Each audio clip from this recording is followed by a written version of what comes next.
sa bawat Pilipino at magbibigay ng tamang impormasyon para sa tahimik at maayos na Pilipinas. Police News Network, alagad ng batas, tagapagtaguyod ng balitang pulis, sandigan ng mamamayan, patnubay ng katotohanan.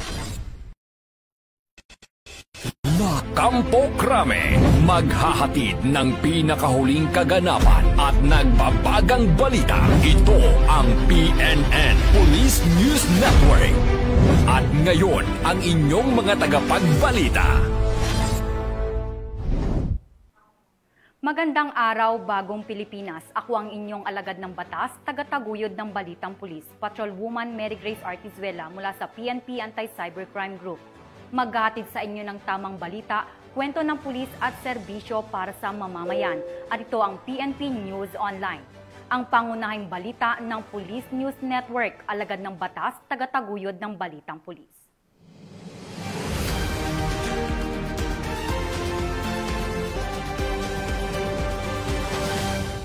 Narito ang mga balitang dapat niyong abangan.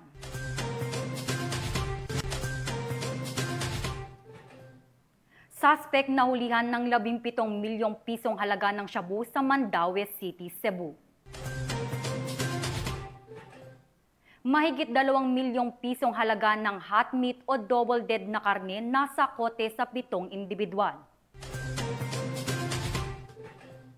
At 911 5-minute response, mas pinaigting trahedya na pigilan, suspect arestado.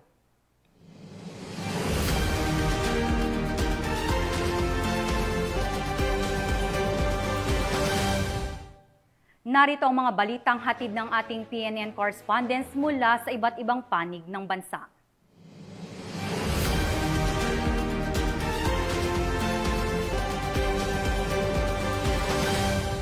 Simulan natin ang balita mula sa bahagi ng Luzon.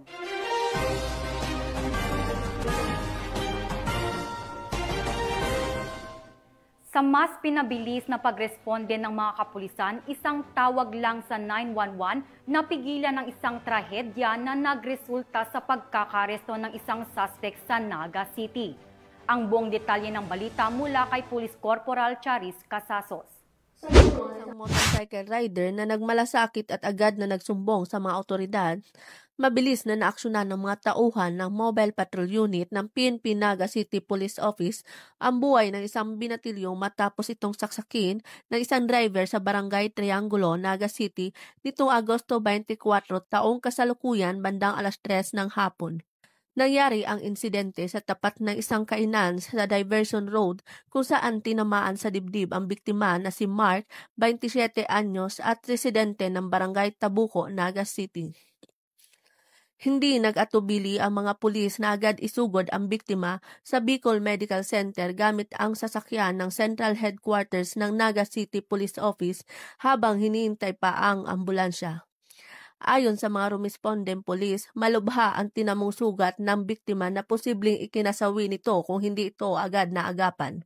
Samantala, naaresto sa mismong pinangyarihan ng krimen ang suspect sa kasalukuyang nasa kustodiya ng Police Station 5.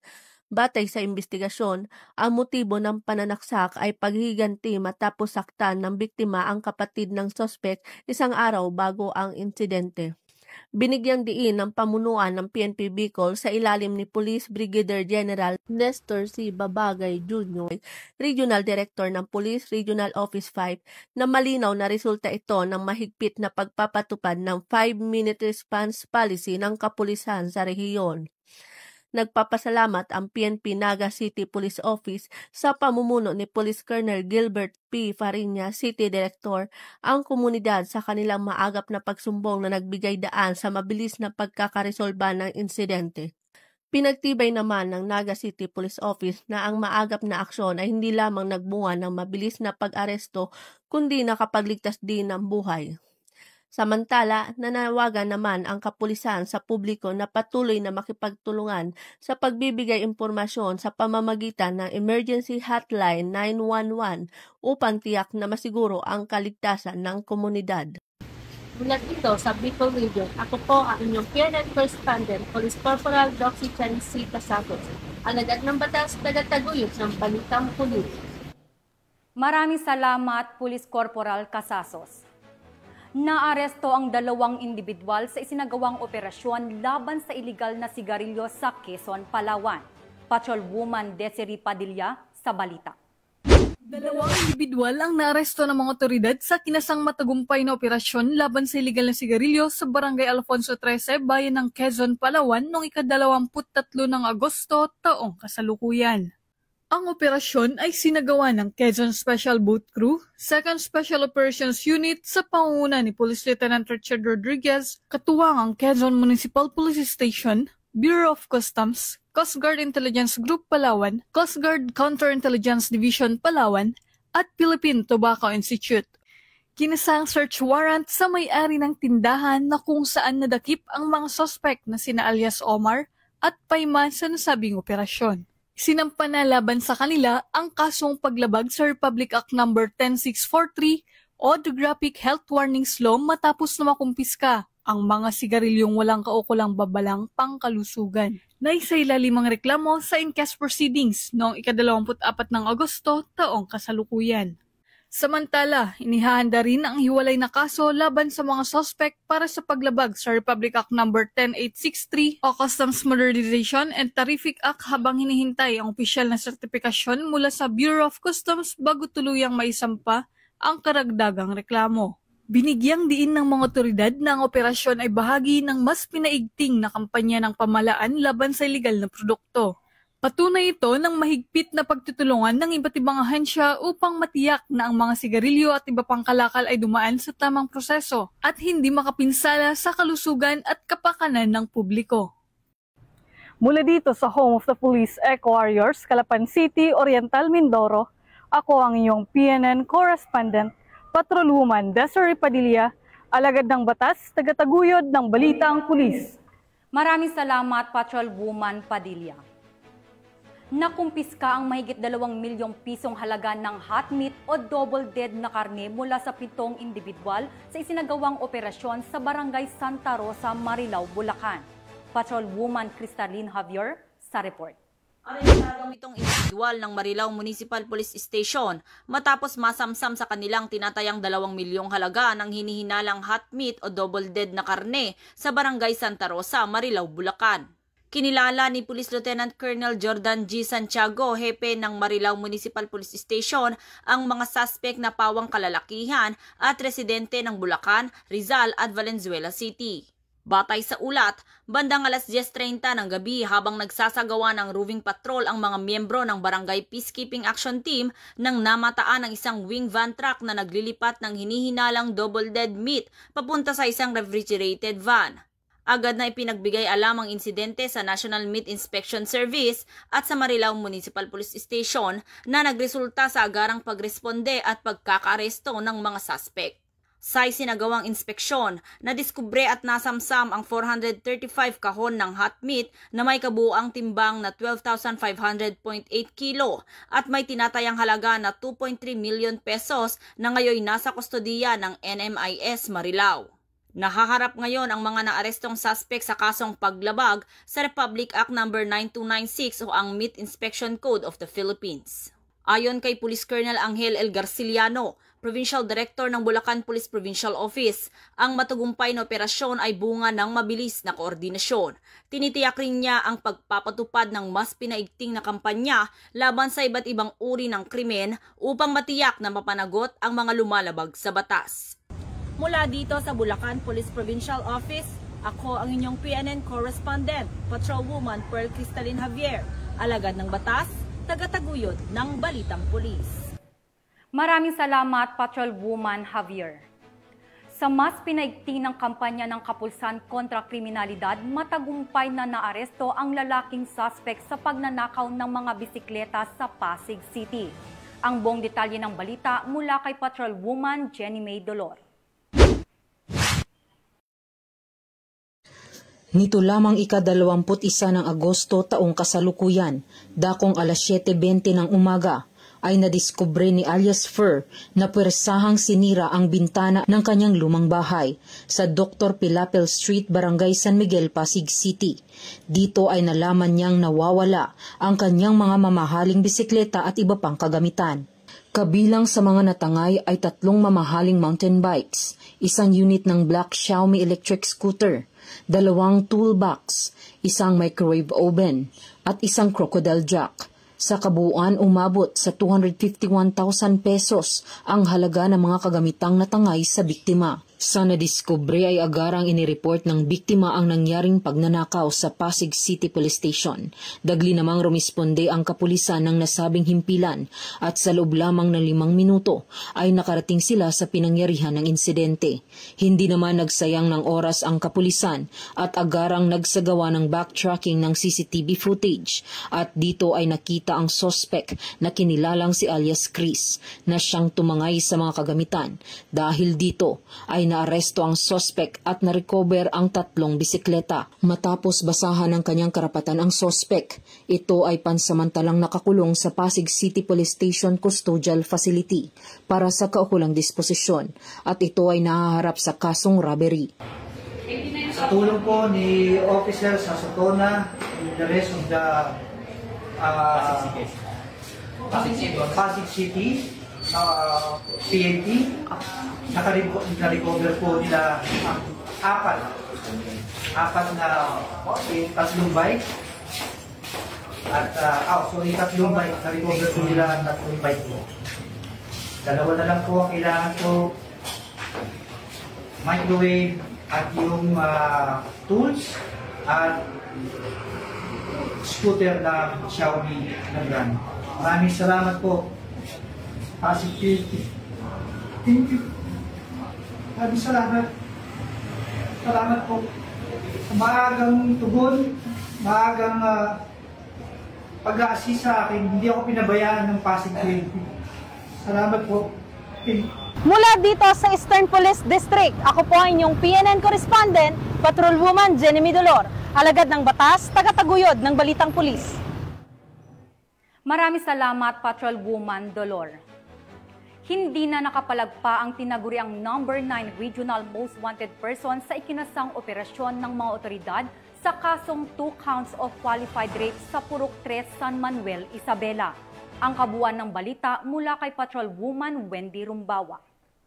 Hindi nakapalagpa ang number 9 Regional Top Most Wanted Person sa kasong 2 counts ng qualified rape sa isang operasyon na isinagawa dakong alas 8:20 ng umaga kahapon ika-25 ng Agosto ngayong taon sa Purok 3, Barangay Santa Cruz, San Manuel, Isabela. Kinilala ang akusado na si alias Raul, 39 anyos, may asawa, isang magsasaka at residente ng nasabing lugar. Naaresto ang suspect batay sa mandamiento de aresto na inilabas noong Hulyo 30, 2025 ng isang presiding judge ng Regional Trial Court Branch 23 Rojas, Isabela na walang inirekomendang piyansa. Pinangunahan ng Quezon Police Station ang naturang operasyon kasama ang San Manuel Police Station, Provincial Intelligence Unit, Isabela Police Provincial Office, Regional Mobile Unit 2 at 3rd MP Lepanto Forward Operating Base, 201st MC RMFB2. Sa kasalukuyan, ang suspect ay nasa kustodiya ng Quezon Police Station para sa kaukulang dokumentasyon bago tuluyang isailalim sa korte na may jurisdiksyon sa kaso.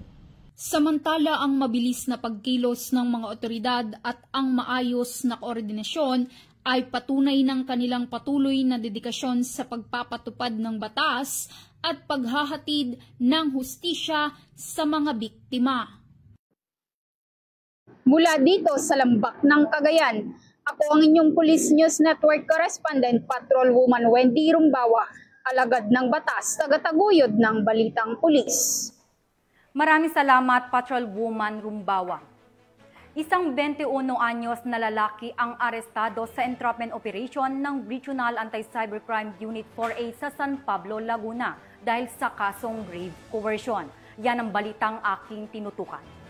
Pinasok ng mga tauhan ng Regional Anti-Cybercrime Unit 4A ang motel na ito sa San Pablo City, Laguna. Walang piligil sa masama!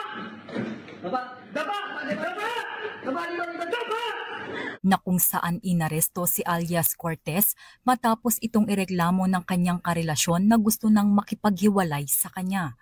Ayon sa investigasyon, nagbanta ang suspect na ipapakalat ang kanilang mga masiselang larawan at video kung hindi ito papayag makipagtalik sa kanya. Dahil dito agad na nagsagawa ng entrapment operation ang Regional Anti-Cybercrime Unit 4A, katuwang San Pablo City Police Station na nagresulta sa pagkakaaresto sa suspect na kinilalang si alias Cortez, 21 anyos at residente ng San Pablo City, Laguna. Nahaharap ngayon ito sa kasong paglabag sa Article 286 o grave coercion. Nasa pangalaga na ng San Pablo City Police Station ang suspect para sa dokumentasyon at paghahain ng karampatang kaso laban sa kanya. Sa mga kababayan po natin, lalong-lalo na sa mga kababaihan, we must know our worth. Huwag po nating hayaan na abusuhin po tayo ng ibang tao. Kung kayo man po ay nakakaranas ng online harassment and abuse, huwag po kayo magdalawang isip na lumapit sa PNP Anti-Cybercrime Group or tumawag ng 911. Andyan po kami 5 minuto para Mula dito sa Campo Crame, ako ang inyong PNN correspondent, Patrolwoman Mary Grace Artizuela, nagbabalita para sa Police News Network, alagad ng batas, tagataguyod ng Balitang Pulis. Naging makabuluhan ang sinagawang community outreach program ng Ifugao PNP para sa mga mag-aaral ng Batad Elementary School sa Banawe, Ifugao upang makapaghatid ng ngiti at saya. Ang buong detalye ng balita mula kay Police Master Sergeant Ermelinda Cacliong. Alas 5 pa lamang ng umaga ay naghahanda na at hindi nagpatinag sa biglaang buhos ng ulan ang mga tauhan ng Ifugao Police Provincial Office upang maghatid ng ngiti at saya sa isang community outreach program na ginanap sa Batad Elementary School sa Banawe, Ifugao nito lamang Agosto 22 taong kasalukuyan. Ang aktibidad ay pinangunahan ni Police Colonel Jeremias Oyawon, Provincial Director ng Ifugao PPO, katuwang ang mga miyembro ng PNP Officers Ladies Club Foundation Incorporated, Ifugao Chapter, sa pangunguna ng advisor na si Kinang Rosmarites Oyawon, kasama ang mga tauhan ng 1st at 2nd Ifugao Mobile Force Company at Banawe Municipal Police Station. Tampok sa naturang aktibidad ang pamamahagi ng mga school supplies, kabilang ang mga lunch boxes, tumblers, tsinelas at mga grocery packs. Maliban dito, naghandog rin ang pambansang pulisya ng libreng gupit para sa mga mag-aaral at isang masayang salo-salo ang inihanda na nagdagdag ng kasiyahan sa naturang aktibidad. Samantala, binigyang diin ni Police Colonel Oyawon sa kanyang mensahe ang pangako ng PNP sa tunay na serbisyo publiko. The gift you are about to receive today, school supplies, personal hygiene, cakes and slippers and others are not just simple items. They are symbols of care, love, and encouragement from people who believe in your potential and your future. Ito ay handog mula sa Ifugao PNP, WLC Officers Ladies Club Foundation Incorporated, Ifugao Chapter, at ibang donors na bukal sa puso ang pagbibigay upang maging katuwang ninyo sa inyong pag-aaral at pangangalaga sa inyong kalusugan. Taos-pusong nagpasalamat naman ang Barangay Chairperson at si Ginang Beverly Belingon, ang teacher in charge ng Batad Elementary School sa tulong na hatid ng pambansang pulisya at mga stakeholders. We are very much thankful. Salamat launay, ito yung gundaway nga napiliyo. Your office had chosen our place, our humble barangay, the community of Batad, as the beneficiary. Ang aktibidad ay patunay sa magandang ugnayan ng pambansang pulisya at komunidad na nagkaisa upang bigyang inspirasyon ang mga kabataan para sa mas maliwanag at puno ng pag-asang kinabukasan sa bagong Pilipinas. Thank you so much for being with us.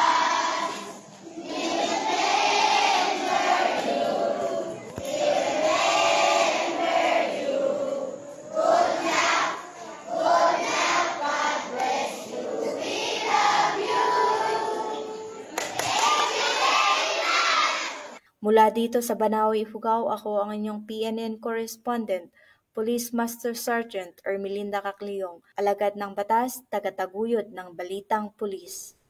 Maraming salamat, Master Sergeant Kakriong. Tunghayan naman natin ang mga balita mula sa Visayas.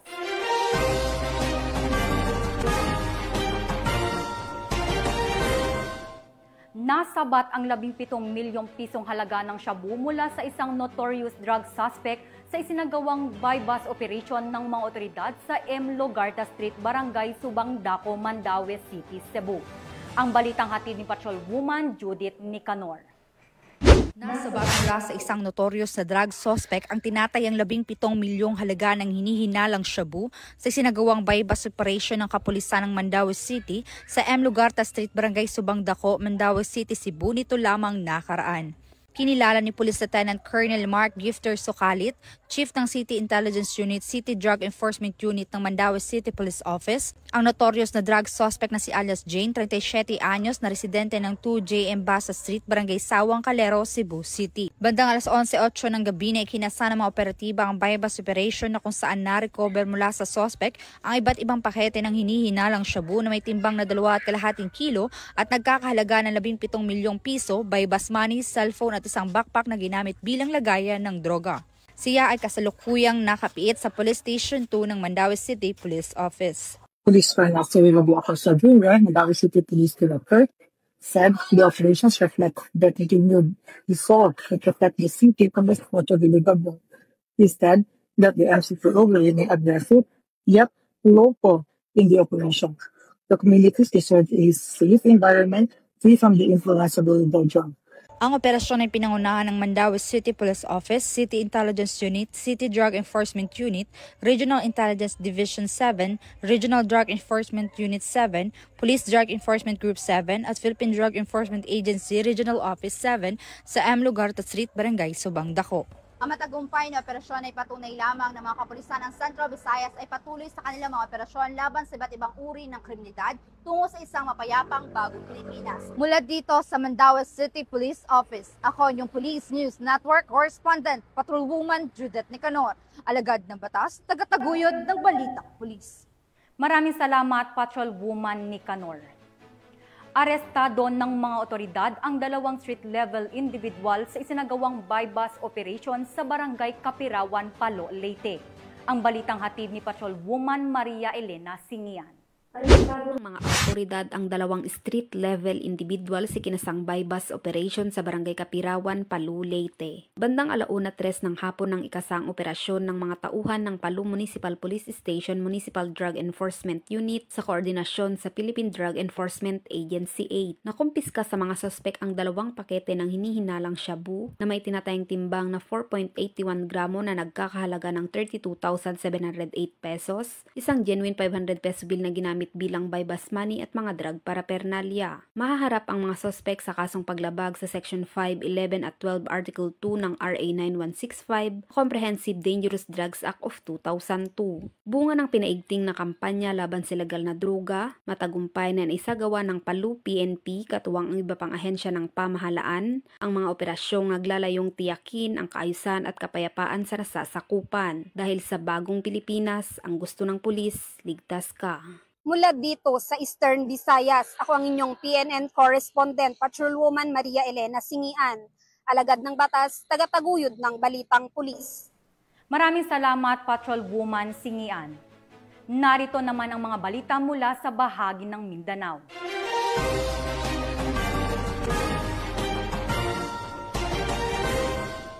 Nasabat ang mahigit 100,000 pisong halaga ng shabu mula sa 5 suspect at nahaharap sila ngayon sa kasong Republic Act 9165 o Comprehensive Dangerous Drugs Act of 2002 sa Cotabato City. Ang buong detalye ng balita mula kay Patrolwoman Maricris Algabre. Matagumpay na nabuwag ng PNP Probar at PDEA Barm ang isang drug den at naaresto ang 5 suspects sa sinagawang buy-bust operation dakong alas 12:05 ng madaling araw noong ika-21 ng Agosto taong kasalukuyan sa Purok Kabuntulan Poblasyon Mother, Cotabato City. Kinilala ni PDEA Barm Director Hill Cesario P. Castro ang mga naaresto na sina alias Teddy, 32 anyos, alias Marlon, 44 anyos, alias Zol, 28 anyos, alias Juharto, 35 anyos at alias Abad, 32 anyos na pawang residente ng nasabing lungsod. Nakumpiska mula sa mga suspek ang 13 piraso ng heat-sealed transparent plastic sachet na naglalaman ng tinatayang 15 gramo ng hinihinalang shabu na nagkakahalagang 102,000 pesos, by bust money, isang cellphone at iba't ibang drug paraphernalias. Nahaharap ang mga ito sa kasong paglabag sa Republic Act 9165 o Comprehensive Dangerous Drugs Act of 2002 at kasalukuyang nasa kustudiya ng PDEA BARM para sa tamang disposisyon. Ang matagumpay na operasyong ito, katuwang ang iba't ibang sangay ng pamahalaan, ay patuloy na magsisilbing patunay sa maigting na kampanya laban sa iligal na droga at kriminalidad upang matiyak ang kaligtasan at kapayapaan ng komunidad. Mula rito sa rehiyon ng Bangsamoro, ako ang inyong PNN correspondent, Patrolwoman Maricris Algabre, alagad ng batas, tagataguyod ng balitang pulis. Maraming salamat, Patrolwoman Algabre. Nasa kote ang isang drug personality sa isinagawang operasyon ng mga otoridad matapos mahulihan ng iligal na droga sa Purok San Miguel, Barangay Indangan, Davao City. Nakatutok dyan si Patrolwoman June Mary Joy Rupin. Isang drug personality matapos isinagawa ang buy-bust operation nito lamang Agosto 24 taong kasalukuyan sa Purok San Miguel, Barangay Indangan, Davao City. Ang operasyon ay sinagawa ng Mandog Police Station katuwang ang mga tauhan ng Philippine Drug Enforcement Agency. Kinilala ang suspect sa alias Dabrad, 37 anyos, at residente ng Block 89.3 Purok 3 Deca Homes, Barangay Indangan, Davao City. Na-recover mula sa suspect ang hinihinalang shabu na may standard drug price na humigit kumulang 14,280 pesos at iba pang mga ebidensya. Kasalukuyang nasa kustudiya na ng nasabing istasyon ang suspect upang duman sa tamang disposisyon at maharap sa kasong paglabag sa Republic Act 9165 o Comprehensive Dangerous Drugs Act of 2002. Ang pagkakakumpiska ng iligal na droga ay isang malaking tagumpay laban sa patuloy na kampanya ng pamahalaan kontra sa iligal na droga at patunay na mahigpit na pagpapatupad ng batas sa rehiyon. Patuloy ang investigasyon ng mga otoridad upang matukoy kung may iba pang sangkot sa iligal na aktibidad ng naarestong suspect. Mula dito sa Police Regional Office 11, ako ang inyong PNN correspondent, Patrolwoman June Mary Joy Rupin, alagad ng batas, tagataguyod ng balitang pulis. Maraming salamat, Patrolwoman Rupin. Isang lalaki ang naaresto ng mga operatiba sa isinagawang operasyon matapos makuha ang ilang pakete ng iligal na droga mula sa pag-iingat nito sa Medina, Misamis Oriental. Ang detalye ng report mula kay Patrolwoman Sara Bem Bato Malaki. Arestadong isang individual sa ikinasang buy-bust operation ng mga operatiba ng Municipal Drug Enforcement Team ng Medina PNP sa Barangay Tambaga, Medina, Misamis Oriental. Kinilala ni Police Captain Teddy Macarayo, officer in charge ng Medina Municipal Police Station, ang suspect na si Elias Sam, lalaki multi-cab driver at presidente ng nasabing lugar.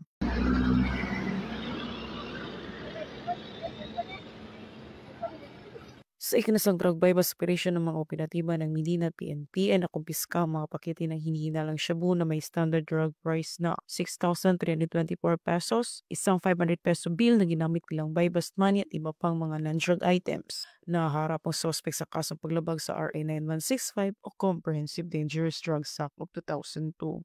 Mula dito sa Camp Capistrano, Busa, Cagayan de Oro City, ako ang iyong PNN correspondent, Patrolwoman Sara Bem Bato Malaki, alagad ng batas, tagataguyod ng balitang pulis.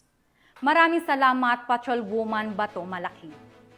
At yan ang mga balitang nakalap ng ating PNN correspondents mula Luzon, Visayas at Mindanao. Mula sa pamunuan ng Philippine National Police sa patnubay ng ating butihing presidente, President Ferdinand Bongbong Marcos Jr., kami ay maglilingkod sa bawat Pilipino at magbibigay ng tama at balanseng balita. Dahil dito sa bagong Pilipinas, ang gusto ng pulis, ligtas ka. Mga ka-PNN, muli naming ipinapaalala na huwag nyo nang hanapin ang mga pulis sa presinto sapagkat kami ay nasa inyo ng mga telepono. Dial 911, darating kami sa loob ng 5 minuto. Mula rito sa tanggapan ng tagapag-ugnay ng pambansang pulisya, Sa ngalan ng buting Director ng Police Community Affairs and Development Group, Police Brigadier General Marvin Josaro, ako ang inyong alagad ng batas, tagataguyod ng Balitang Pulis. Patrolwoman Mary Grace Artizuela mula sa PNP Anti-Cybercrime Group. Maghahatid sa inyo ng tamang balita, kwento ng pulis at serbisyo para sa mamamayan. At ito ang PNP News Online, ang pangunahing balita ng Police News Network.